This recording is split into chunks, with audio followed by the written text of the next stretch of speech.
Sud Radio Parlons Vrai chez Bourdin, 10h30, 12h30, Jean-Jacques Bourdin.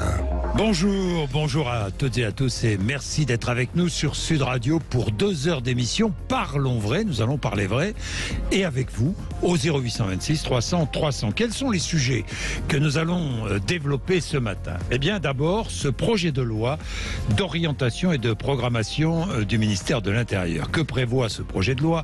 15 milliards d'euros pour la police et la gendarmerie d'ici 2027 pour recruter 8500 policiers et gendarmes sur 5 ans et pour la transformation numérique du ministère. La police tue, disait Jean-Luc Mélenchon en juin dernier. Y a-t-il à gauche des pro-flics d'un côté, des anti-flics de l'autre? Que va faire la gauche sur ce projet de loi? Nous allons en parler dans un instant. La lenteur de la justice. Vous êtes confronté à la lenteur de la justice. Alors, appelez-nous 0826 300 300, vous témoignez. 637 jours d'attente en moyenne pour un jugement civil en première instance. 637 jours. Est-ce que l'État doit être poursuivi pour déni de justice? Et puis en cas de délai abusif, les justiciables doivent-ils être indemnisés? Nous poserons la question entre 10h45 et 11h. Que vont devenir les migrants recueillis en France? La France demande à l'Europe de se prononcer très rapidement sur les suites à donner au débarquement en France de 230 migrants de l'océan Viking. Pour gérer l'immigration, la solution est-elle européenne? Nous en parlerons entre 11h et midi avec notre débat. Les navires des ONG humanitaires agissent en totale impunité par rapport aux autorités d'État compétentes. Mais pourquoi? C'est aussi l'une des questions que je poserai. La Coupe du Monde de football, match d'ouverture Qatar-Équateur dimanche prochain.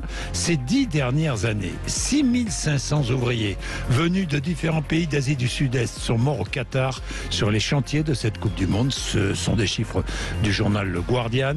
Grâce à la Coupe du Monde, est-ce que les droits des travailleurs se sont améliorés? Midi et demi, notre invité sera Quentin Muller, journaliste et co-auteur du livre Les esclaves de l'homme pétrole aux éditions Marchiali. Un investissement donc de 15 milliards d'euros jusqu'en 2027 pour recruter 8500 policiers et gendarmes sur 5 ans et pour la transformation numérique du ministère. Avec nous, pour en parler, Roger Vicot, qui est député socialiste du Nord. Roger Vicot, bonjour. Bonjour. Merci d'être avec nous ce matin, Roger Vicot. Vous allez porter le sujet pour votre groupe socialiste à l'Assemblée nationale. Oui. Roger Vicot, quel est votre... D'abord, vous le voterez ou pas, ce texte? Bon, écoutez, les débats démarrent ce soir en hémicycle. Donc ne me demandez pas une position de vote avant que les 1300 amendements aient été discutés. Bon, avant la discussion, donc, pour l'instant, vous n'avez pas décidé si vous votez ou pas. Roger Vicot, 15 milliards d'euros pour la police d'ici 2027. C'est indispensable ? C'est indispensable, en tout cas pour la partie, la grosse moitié de ces 15 milliards, c'est-à-dire 8 milliards, qui sont consacrés à la modernisation de l'équipement de la police nationale, c'est-à-dire les véhicules, c'est-à-dire l'immobilier, les commissariats, le numérique, le digital, oui. Évidemment, tout ça est nécessaire.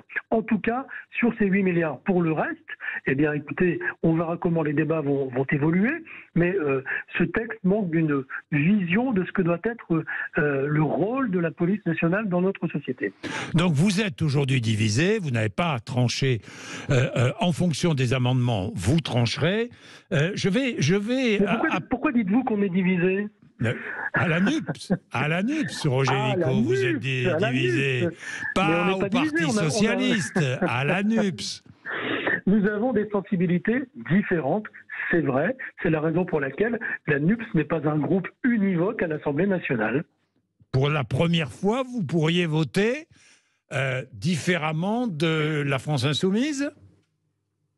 Mais nous ne ne sommes liés à aucune obligation de vote identique dans la NUPS. Voilà, chacun a son drapeau. Si nous avions des votes identiques sur tout, nous serions dans le même parti. Or, ça ne vous a pas échappé, Jean-Jacques Bourdin, il n'y a pas de groupe NUPS à l'Assemblée nationale.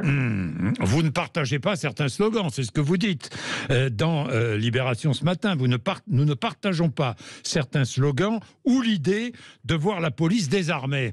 Oui, ça veut dire quoi? Ça veut dire qu'à LFI, on partage l'idée de voir la police désarmée? C'est-à-dire que, oui, j'ai entendu des propositions de la France Insoumise qui proposent de désarmer la police, de supprimer la BAC. Voilà, ce sont des options sur lesquelles nous ne nous retrouvons pas, c'est vrai. C'est vrai. Ah, vous le dites clairement et franchement. Absolument, oui, bien sûr. Bien sûr. Alors, que voudriez-vous d'autre dans ces 15 milliards? Vous dites 8 milliards, d'accord. Il reste 7 milliards. Alors, il y a la transformation numérique du ministère, il y a, vous l'avez dit, des améliorations, il y a des embauches de policiers et gendarmes. Que demandez-vous d'autre? Alors, prenons l'exemple des embauches de policiers et gendarmes. Oui. Il y a 8500 policiers et gendarmes qui vont être embauchés, dont à peu près 7600 sur le terrain, les autres étant des personnels administratifs. Il y a des tas de choses qui restent, à notre avis, encore floues, encore imprécises dans la LOPMI. 8500 embauches, quid des recrutements en ce qui concerne la formation pour ces milliers d'embauches nouvelles. Et là, il y a une vraie difficulté. Il y a aussi la qualité de la formation. Quel type de policiers voulons-nous demain former à quoi? Là-dessus, il y a également beaucoup trop d'imprécisions, de brouillard et de flou. Passez-moi l'expression. Il y a les fameux assistants d'enquête qui seront des personnels administratifs qui vont venir un peu soulager les tâches administratives des officiers de police judiciaire, mais sur lesquels l'encadrement, le cadre des missions de ces nouveaux assistants d'enquête est encore, là aussi, un peu flou pour nous. Il y a la question des récépissés de contrôle d'identité. Et puis surtout, bien entendu, il y a la question de la réforme de la police judiciaire. Alors, le ministre ne cesse de dire, et il a raison, que ça ne passe pas par la loi, mais que ce sera une réforme réglementaire. Néanmoins, le rapport annexé de la LOPMI, qui sera voté, met en place la départementalisation qui va permettre cette réforme de la police judiciaire. Donc vous voyez qu'il y a beaucoup de choses, au-delà des sommes, au-delà des chiffres, sur lesquels il y a moyen de creuser et de travailler. Vous pourriez voter contre? Franchement, quand on met en place les moyens pour recruter 8500 policiers et gendarmes, est-ce qu'on peut voter contre? Écoutez, je le répète, les débats commencent, ils vont probablement durer toute la semaine. Il y a 1300 amendements. Ne me demandez pas une position de vote aujourd'hui. Mais on peut s'abstenir. On n'est pas obligé de voter contre. On peut s'abstenir ou voter pour. Hein, Roger Vico. C'est possible. Tout est possible. Alors, vous savez ce qu'on va faire, Roger Vico, puisque le débat est ouvert. Michael Delafosse est avec nous, maire socialiste de Montpellier, que vous connaissez bien. Michael Delafosse, bonjour. Bonjour Roger Vico. Bonjour. Est-ce que les élus socialistes peuvent voter contre un tel texte? Non mais moi j'ai entendu, le Parlement doit travailler. Il y a un projet de loi qui est déposé, il y a des amendements. Et à la fin, il décide sa position. Voilà. Et d'ailleurs, j'entends une approche constructive de la part de Roger Vico. Parce que la bonne nouvelle dans ce texte, c'est la création de fonctionnaires supplémentaires pour la sécurité. Qu'après, il y a un travail pour dire, pour améliorer les choses. C'est le propre du travail parlementaire. Oui. Mais en tout cas, il est indispensable qu'on dote davantage la police de moyens. Enfin, il y a des commissariats qui sont en mauvais état. Il y a besoin de davantage de policiers. Moi, je suis le maire d'une ville où on est confronté parfois à des difficultés. Et donc, on a besoin de moyens humains supplémentaires. Et on doit aussi dire que la police, elle est nécessaire parce qu'elle contribue à protéger la population. Et a fortiori, les personnes les plus fragiles qui parfois subissent les trafics, les dealers qui pourrissent la vie des gens. Donc, on attend le travail parlementaire, on est bien d'accord, pour essayer d'améliorer ce texte. C'est ce que vous allez essayer de faire, Roger Wickau. Néanmoins, je veux pas, attendez, je suis pas là pour soutenir le texte du ministre de l'Intérieur, Gérald Darmanin. Néanmoins, moi je suis pragmatique, quand je vois que l'on va recruter 8500 policiers et gendarmes, je me dis, c'est une bonne chose, Mickaël Delafosse. Est-ce que vous raisonnez comme ça ? Ah ben oui, moi je suis pour qu'il y ait davantage de fonctionnaires et fonctionnaires de police. Oui. Donc évidemment, après, c'est normal qu'au Parlement il y ait des discussions, mais je crois que l'approche des socialistes, je l'ai entendu de la part de Roger Wickau, elle est constructive et c'est pas une opposition caricaturale, systématique, qui impuissante le débat. Et d'ailleurs aujourd'hui, nous avons besoin d'envoyer des messages de soutien à ceux qui concourent à notre sécurité, policiers, gendarmes, c'est important. Non, je vous dis ça parce que Roger Wickau, pardon, mais depuis le début de votre accord NUPS, qui n'est pas, vous l'avez dit, ce n'est qu'un accord électoral, on est bien d'accord, il n'empêche que vous n'avez pratiquement jamais voté en dehors de la NUPS, si je puis dire. Vous avez tous voté la même chose. Donc sur ce texte, vous pourriez voter différemment. Éventuellement, oui, mais je répète ce qu'a dit Mickaël Delafosse fort justement. Laissez-nous la semaine pour étudier les 1300 amendements et il n'est pas impossible, effectivement, qu'in fine, sur ce texte, le vote soit différent. Et j'ai envie de dire, et alors ? Non, mais alors, moi, je suis un observateur, c'est votre problème. C'est pas le mien, hein, c'est le problème de la France Insoumise également, qui est intransigeante, elle, qui a déjà dit qu'elle ne voterait pas le texte. Mickaël Delafosse. Elle est dans l'erreur. Elle est dans l'erreur. Et elle a parfois des positions à l'égard des forces de sécurité, des propos qui ne sont pas acceptables. La police, on a entendu la police tue. Non, la police protège. En juin dernier, encore dans la bouche de Jean-Luc Mélenchon. Et comme nous, on est favorable aux fonctionnaires, les fonctionnaires, ils sont tenus au devoir d'exemplarité. Et toute personne qui fait défaut à son devoir d'exemplarité doit être sanctionnée. Ça arrive dans la police, ça arrive dans l'éducation nationale, etc., etc. Enfin, c'est la vie dans la fonction publique territoriale. Mais aujourd'hui, il faut renforcer les moyens de la police et de la justice. C'est important pour la protection des Français et il ne faut pas envoyer des propos qui contribuent à déstabiliser l'autorité publique. Hier, nous avons commémoré les 7 ans du 13 novembre. Le film Novembre de M. Jiménez rend bien compte de l'engagement de nos forces de sécurité quand le pays était dans la peur et l'épreuve. Et donc je crois que c'est important. On se souvient de Renaud, ce chanteur qui a dit « J'ai embrassé un flic après les marches du 11 janvier », mesurant bien l'engagement de nos forces de sécurité. Et aujourd'hui la police, moi je le vois comme maire, et les parlementaires le voient également sur le terrain, elle essaye de travailler pour faire respecter les règles qui fondent la vie en société. Donc la police, elle tue pas, elle protège et elle a besoin de sentir notre soutien. Et moi, je trouve que c'est une bonne chose qu'on ait 8000 agents de police supplémentaires.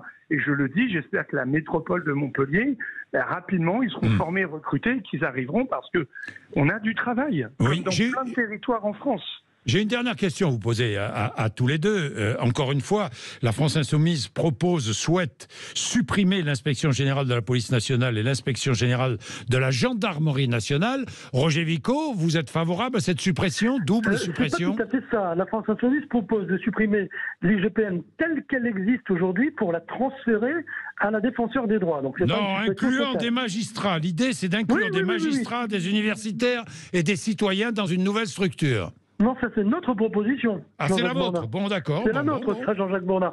Nous avions même pris l'exemple de ce qui se passe en Grande-Bretagne, où effectivement il existe une autorité totalement indépendante, comprenant effectivement des magistrats, des universitaires. Nous avons même 2 amendements avec 2 versions différentes. Ce que propose la France Insoumise, c'est de transférer les fonctions de l'IGPN qu'elle supprimerait totalement à la défenseur des droits.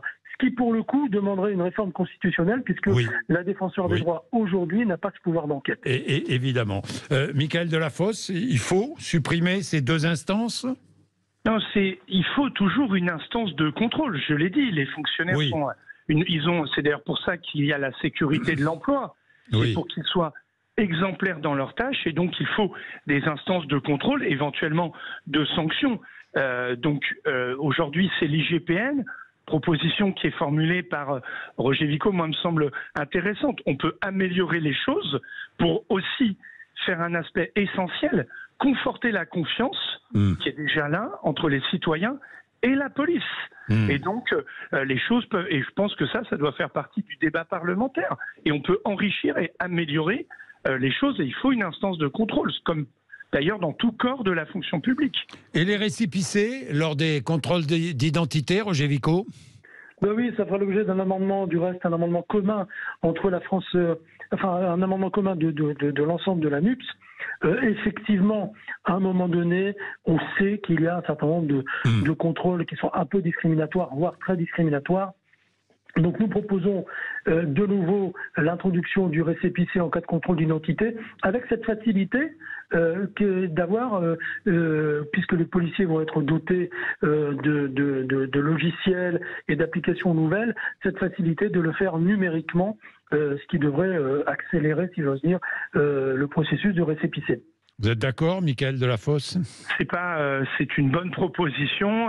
Parfois, il y a des gens qui disent on a été contrôlé à de très nombreuses reprises alors qu'ils n'ont commis aucune faute et aucun délit. Et les modalités techniques qui sont mises en œuvre rendent possible. Et c'est pas choquant, ça fait partie des comptes rendus d'activité que doit exercer la police. Et c'est normal. Le tout, c'est que ce soit pas bureaucratique. Merci à tous les deux. Roger Vico, Mickaël Delafosse, merci. 10h47, vous réagissez 0826 300 300, vous êtes sur Sud Radio. Dans un instant, nous allons parler des lenteurs de la justice. Après la police, la justice. Lenteur de la justice, 637 jours d'attente. Je dis bien 637 jours d'attente en moyenne pour un jugement civil en première instance. Vous vous rendez compte? Est-ce que l'État doit être poursuivi pour déni de justice? En cas de délai abusif, les justiciables doivent-ils être indemnisés? On en parle dans un instant sur Sud Radio. Parlons vrai, 10h30, midi et demi. Vous êtes avec nous, nous sommes avec vous. À tout de suite. Sud Radio Parlons Vrai chez Bourdin, 10h30, 12h30, Jean-Jacques Bourdin. Vous avez été confronté à la lenteur de la justice. C'est vrai que c'est parfois insupportable, et notamment les lenteurs de la justice civile. 637 jours d'attente en moyenne pour un jugement civil en première instance. Est-ce que l'État doit être poursuivi pour déni de justice? En cas de délai abusif, les justiciables doivent-ils être indemnisés? Pourquoi pas? Oui, pourquoi pas? Parce que c'est l'État qui ne remplit pas sa tâche, évidemment. Donc la justice civile, c'est un sujet dont personne ne parle jamais, et pourtant, je suis très content ce matin de recevoir Fabrice Vert. Bonjour Fabrice Vert. Bonjour Monsieur Bourdin. Vous êtes magistrat, tribunal judiciaire de Paris, membre du syndicat Unité Magistrat Force Ouvrière. Fabrice Vert. D'abord, expliquons à tous nos auditeurs ce qu'est la justice civile. La justice civile, c'est la justice du quotidien auquel de nombreux de nos concitoyens ont affaire chaque jour. Il y a plus de 2 millions d'affaires civiles et commerciales par an. Cela peut être des affaires de copropriété, de succession, de bail commercial. En fait, toute la vie au cœur de notre cité et qui nous concerne peut-être tous un jour. Oui, succession, les querelles autour d'une succession, les querelles devant la justice autour d'un bail commercial, de la propriété, les querelles aussi, les querelles au prud'homme aussi, non ? C'est effectivement la justice sociale, fait partie de ce délai de plus de 600 jours pour obtenir un jugement en première instance en France, qui est un délai qui peut paraître complètement déraisonnable et qui nous a valu plusieurs condamnations, d'ailleurs pour déni de justice ou en tout cas procès non équitable par la justice française elle-même qui condamne, je crois que l'année dernière, c'était plus de 150 décisions qui ont condamné l'État pour non-respect de délai raisonnable. 150 décisions ont condamné l'État pour non-respect de délai raisonnable et pour l'instant l'État ne bouge pas. Fabrice Vert, autre question, est-ce qu'ailleurs en Europe la justice est plus rapide qu'en France? Alors, les dernières statistiques de la chancellerie qui prenaient des chiffres de pays européens nous disait qu'en France, donc pour un jugement civil en première instance, c'était plus de 600 jours. Il y a 10 ans, c'était moins de 300 jours en France. Il y a 10 ans, c'était moins de 300 jours. Ouais. Voilà. Oui. Et au niveau européen, la moyenne est de 237 jours. Donc nous sommes vraiment en queue de peloton. Ce qui s'explique par des dizaines d'années en réalité où la justice civile est devenue la variable d'ajustement. Si vous voulez, on ne parle que du pénal et c'est ça qui intéresse nos concitoyens, les hommes politiques. Mais en réalité, la justice civile est complètement passée sous le boisseau parce qu'évidemment, elle est moins spectaculaire. Et évidemment. c'est pas la une des médias. Évidemment. Alors, des solutions. Regardons quelles sont les solutions. Le ministre de la Justice, Éric Dupond-Moretti, était au Québec il y a peu de temps et il explique vouloir s'inspirer du Québec. Dites-nous. Alors, le Québec... Non, mais attendez. Oui, il l'a expliqué la semaine dernière au journal canadien La Presse à l'occasion de sa visite là-bas. Éric Dupond-Moretti s'y est intéressé de près au système de médiation, de règlement à l'amiable des conflits. J'ai beaucoup à apprendre de la procédure mise en place au Québec en matière de procédure civile. C'est ce que lance le garde des Sceaux dans cette entrevue.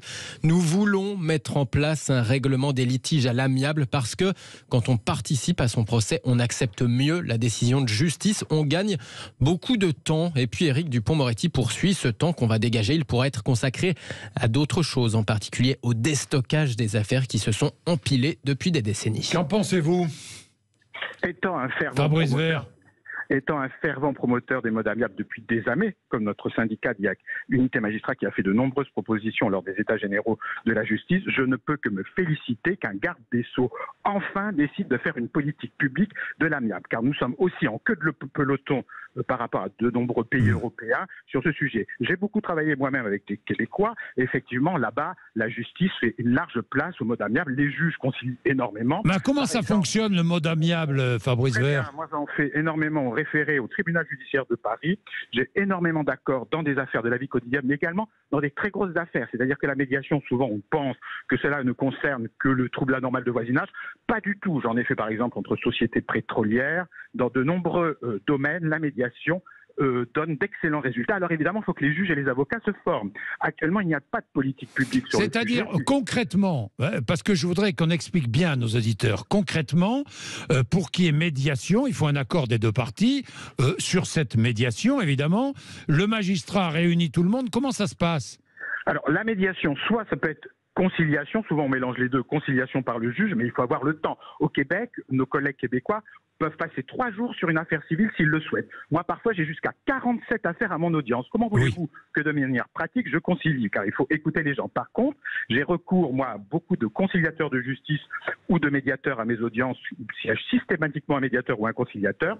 Je vais vous donner un exemple tout récent. Tout récemment, dans une dossier de succession qui pourrait durer des années et des années de procédure, on me demande une expertise pour évaluer un bien immobilier. Au lieu d'ordonner cette expertise, j'ai délivré une injonction aux parties de rencontrer un médiateur. Eh bien, l'affaire s'est terminée au bout de 3 réunions de médiation, alors qu'elle aurait pu durer des années si j'avais ordonné l'expertise. Donc, si vous voulez, pour nos concitoyens, d'ailleurs, qui plébiscitent à 90% le développement de la médiation et de la conciliation, il faut absolument qu'une politique publique nationale soit engagée. Ce ne sera pas la solution pour nous sauver de la situation de cette crise dans laquelle on est. Il y a bien beaucoup d'autres problèmes, tels que l'organisation des juridictions, la complexification de la procédure. On n'arrête pas de faire des réformes sans arrêt. Donc, il y a également beaucoup de choses avec les moyens, bien entendu, supplémentaires. Mais la médiation et la conciliation, c'est une chance supplémentaire pour nos concitoyens. Puis ça coûte moins cher. Puis ça fait faire des économies. Fabrice Vert, j'ai une dernière question. Certains proposent, en cas de délai abusif, que les justiciables soient indemnisés. Effectivement, il y a des procès en cours actuellement pour indemniser le justiciable. Mais moi, je pense qu'il faut, c'est plutôt une véritable volonté politique de sauver la justice civile. Il est temps. Il est temps de sauver la justice civile, et ce sera la conclusion. En crise quand même, avec ces délais qui sont quand même pour nos concitoyens insupportables. Mais c'est inadmissible. Pardon, c'est inadmissible, Fabrice Vert. D'attendre des années, par exemple, en copropriété, quand vous devez attendre 3 ans pour obtenir un jugement qui vous concerne au niveau de la vie quotidienne, qui peut se terminer d'ailleurs par du pénal. Ce qu'on oublie souvent, c'est lorsque la justice civile ne fonctionne plus, eh bien, ça peut se transformer en violence et aller au pénal. C'est pour ça qu'il faut absolument maintenant, je pense que les médias commencent à s'y intéresser, que la justice civile soit au cœur des préoccupations d'une politique publique du ministère de la Justice. Merci beaucoup. Fabrice Vert, merci. Merci à vous, Monsieur Bourdin. Merci, c'était très intéressant, c'est très intéressant. 10h58, de quoi allons-nous parler entre 11h et midi? Eh bien, de ces migrants recueillis en France. Où sont-ils? Comment vivent-ils? Où vont-ils aller? Ils vont être répartis en Europe. La solution pour gérer l'immigration, la solution est-elle européenne? C'est la question que je vais poser entre 11h et midi. Et si vous voulez intervenir sur ce sujet sensible, 0826 300 300, vous n'hésitez pas, vous êtes sur Sud Radio. Nous sommes ensemble dans Parlons Vrai chez Bourdin entre 10h30 et midi et demi, il est 10h58.